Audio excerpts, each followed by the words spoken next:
Coming up next here, inside the new high-tech ways to look for love, including one from a fella I've heard tell of. Our friend right here, Chris Harrison. Before we talk to him about it, take a look at some of the rather creative ways technology is helping people find love. You're on this, aren't you? Perfectmatch.com. What, just one site? Yeah? Honey, you gotta put more bets on the table. I'm on at least 10. In the movie Must Love Dogs, Diane Lane's character meets the love of her life through a dating website. Today, dozens of niche sites now let you choose dates just like ordering food off a menu. So if you're allergic to gluten but still looking for love, try glutenfreesingles.com. How about a site just for vegans or lovers of hot sauce? The options go on and on. You can find your first mate at seacaptaindate.com. Or have you always wanted to date a clown? There's a site for that too. And if you're single in the country, don't despair. Just visit farmersonly.com. You don't want to tailor specifically. You don't know who's going to make you go, I'd like to see that person again. And it's a match. He liked me too, so I can send him a message, he can send me a message. 23-year-old Chantel Dumonceau met her boyfriend of 5 months on the hot new smartphone app Tinder. It links to your Facebook profile and hooks up users based on their location. It kind of feels like you're just at a party and you're the same way you look around, see who's attractive, you start talking about your shared interests and mutual friends. And Chris Harrison is bringing his experience as host of The Bachelor to the digital dating world with At First Sight, where users post video messages. I guess I am giving this a shot. So do more choices make finding love easier? Not necessarily. We're such a spoiled society, we just want a quick fix. There is no quick fix to love.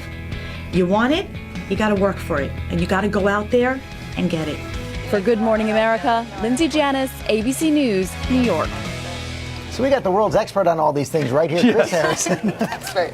Now, tell us a little bit more about how this works. It's At First Sight. Yeah, well, what happened was, obviously from The Bachelor and Bachelorette, it led Mike Fleiss, the creator of the show, and I to start talking about, real people really wanting to find a relationship and a connection. Real love. And yeah, because look, not everyone wants to be on TV doing this, but it is that one thing that we all want. And we found that getting into the space, there was a real lack of an updated version of how to do this and how to meet people and find a connection. And so At First Sight was born, and there are video profiles, and so you actually can find a connection.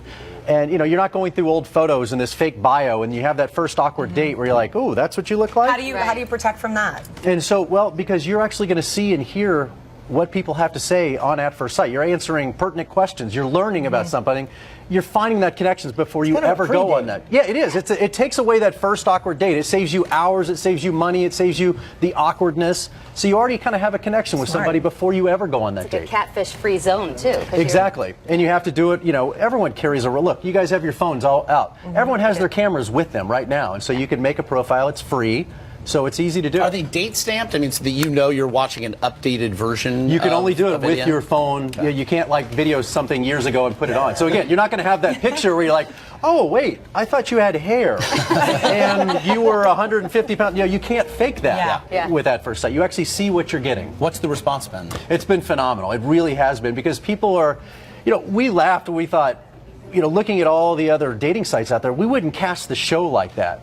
You want to see people, you want to hear people, and so the response has been fantastic. That's great. Yeah. Can we quickly just mention Juan Pablo? Juan Pablo, the new Bachelor. I've watched a lot of The Bachelor, At First Sight right here. Yeah. I've seen him in video. I'm good with it. The guy, when I introduced him live on the air, this is it, last Monday, it was like the Beatles. I mean, women were just throwing themselves at this guy. So much so, we had to open casting again to let more women into the show. All right, Chris It's going to be Harrison. amazing. So great to have you Muy here. caliente. See you at Miss America. Miss America a month from now.